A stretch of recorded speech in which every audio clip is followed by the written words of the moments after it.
Saygıdeğer izleyicilerim, Almanya'da yine bir ırkçılık olayıyla karşı karşıyayız. Almanya'da maalesef bu ırkçı eylemler, saldırılar, hareketler bitmek bilmiyor. Bakın, 7 yıl önce El Kudüs yürüyüşüne katıldığı gerekçesiyle VDR tarafından Kasım ayında başlayacağı sunuculuk görevi geçici olarak durdurulan sunucu Nemi El Hassan'a destek geldi. Evet, televizyon kanalında sunucu olarak işe başlayacaktı.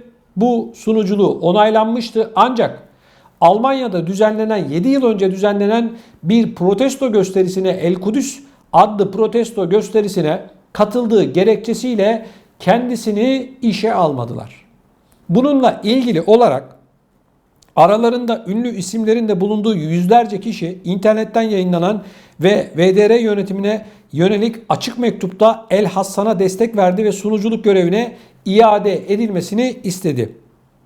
Gazeteci El Hassan başta Bild gazetesi olmak üzere geçmişte El Kudüs gösterilerine katılmasından dolayı bazı Alman medyası tarafından Yahudi düşmanı olarak ilan edilmiş ve linç edilmişti. El Hassan'a destek verilen açık mektupta açıkça söylüyoruz. Bu tür sağcı karalama kampanyaları bir demokraside sadece bireyleri değil, tüm tartışma kültürüne tehlikeye atıyor denildi. Hassan'a destek verenler arasında kamera oyuncusu İdil Baydar, gazeteci ve yazar Kübra Gümüşay, Şeyda Kurt, bilim insanı Profesör Doktor Yasemin Karakasoğlu da bulunuyor. Evet değerli izleyicilerim, bakın, bu sunucunun olayından hareketle aslında şu yorumu yapmalıyız. İnsanların içerisinde gizli bir ırkçılık var. Özellikle Almanya'da böylesine bir olaydan dolayı bir kişinin işe alınmaması demek, Almanların, bu eylemi yapanların içerisinde ciddi korkuların, ciddi baskıların olduğunu gösteriyor. Şimdi bakın, El Hassan denilen bu gazeteci hangi eyleme katılmış ya da protestoya katılmış? Kudüs yürüyüşüne. 7 yıl önce. 7 yıl önce ne olmuştu? İsrail askerleri Kudüs'ü bombalamıştı. Masum, savunmasız, hiçbir silahı olmayan insanları yerlerinden, yurtlarından edip öldürmüştü. Tüm dünya ayağa kalkmıştı. Sen bunu protesto eden bir yürüyüşe katıldın diye bugün 7 yıl sonra çıkartıyorlar. Bunu senin önüne koyuyorlar. Diyorlar ki al kardeşim, sen bu işi anlamazsın diyorlar. Size enteresan bir şey anlatayım. Bakın. Almanya'da bir televizyon kanalına yorumcu ya da konuşmacı olarak katılacağınız zaman yayına çıkmadan önce size bir kağıt imzalatıyorlar. Evet. Ne yazıyor biliyor musunuz bu kağıtta? İsrail aleyhine, Yahudiler aleyhine konuşmayacaksın yazıyor. Evet. Böyle bir fikir özgürlüğü olabilir mi? Senin ne konuşacağına, ne yorum yapacağına burada bloke koyuyorlar. Engelliyorlar. Hani fikir özgürlüğü, hani basın özgürlüğü, hani demokrasi özgürlüğü? Hani nerede bunlar? Neden böyle bir şey imzalatıyorsun vatandaşa? Yayına çıkartacağın insana yazıyor arkadaşlar, açık olarak diyor ki İsrail aleyhine ve Yahudiler aleyhine hiçbir şekilde konuşamazsın. Evet, İsrail Filistinlileri topraklarından etti, yurtlarından etti, öldürdü, vurdu, kırdı, ama sen Alman medyasında bunu konuşamazsın ve yazamazsın, yorumlayamazsın.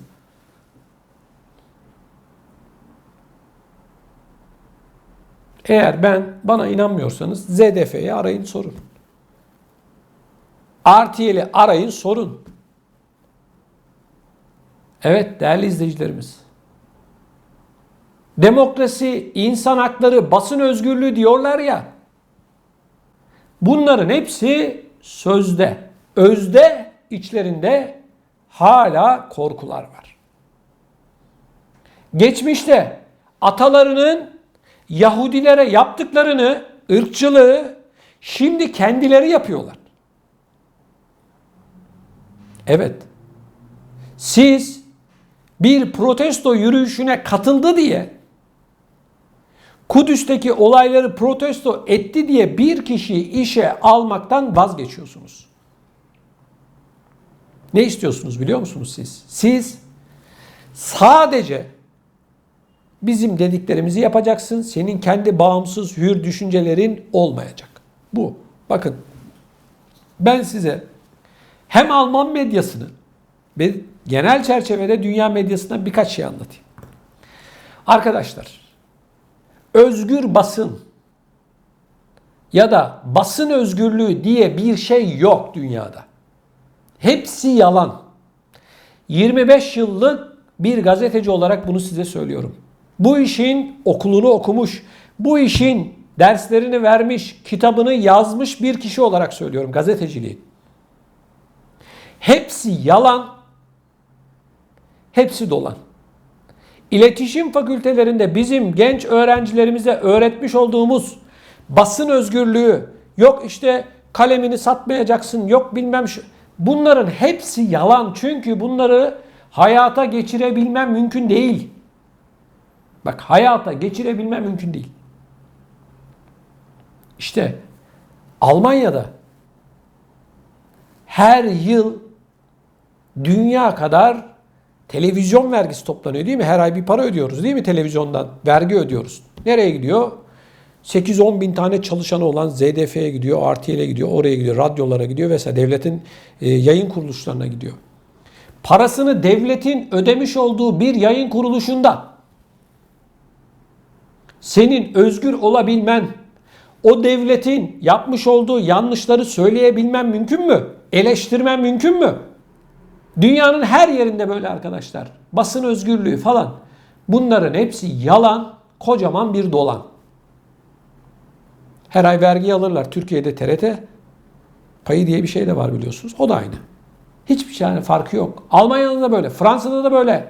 Hepsinde böyle. Kim geliyor iktidara?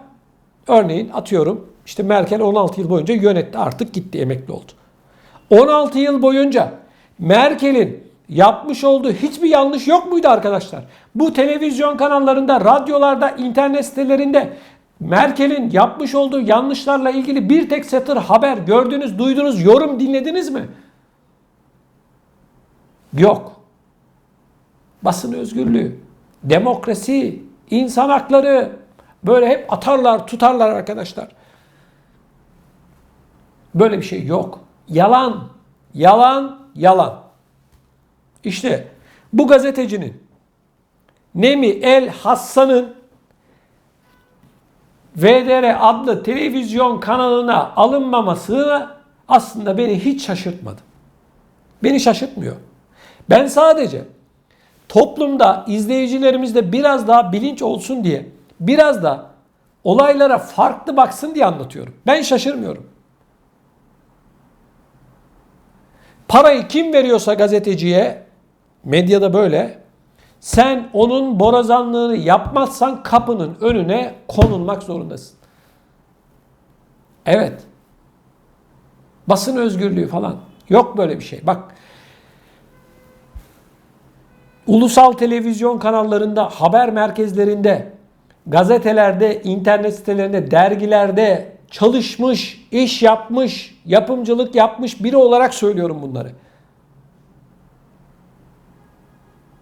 Yok böyle bir şey.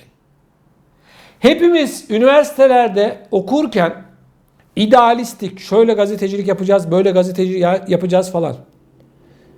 Ama sahaya çıktığımızda bunların böyle olmadığını gördük. Anlatılanlarla yapılanlar başka arkadaşlar. İşte Almanya'da da bu olay açık açık bir kez daha ortaya çıkmış durumda.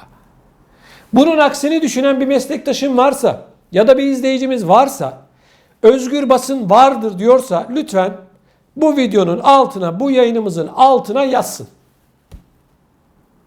Yazsın. Cevap da vereceğim kendisine.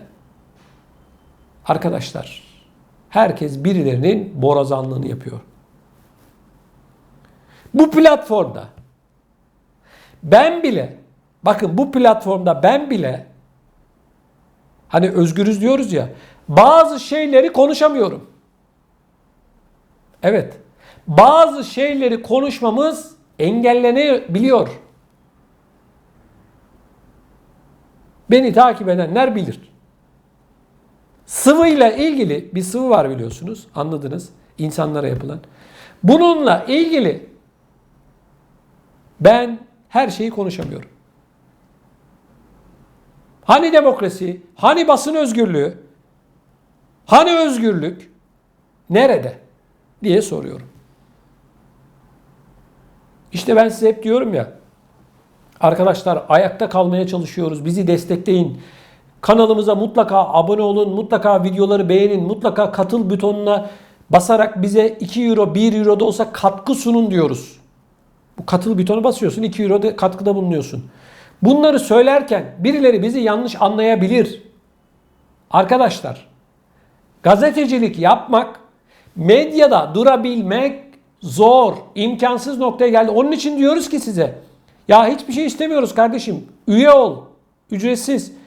Like tuşuna bas, ücretsiz. Parmağın aşınmasın. Yani telefonda, bilgisayarda like tuşuna, videonun altındaki şu işarete bastığın zaman senden bir şey eksilmiyor. Biz bunun için sizlerden rica ediyoruz arkadaşlar. Katıl üyeliği yapın diyoruz. Bize destek olun diyoruz. Hepsi bu. Başka bir şey yok. Bir beklentimiz sizden sadece bu. Lütfen videolarımızı beğenin. Eğer kanalımıza abone olmadıysanız da mutlaka abone olun arkadaşlar. Bunlar bizim için önemli.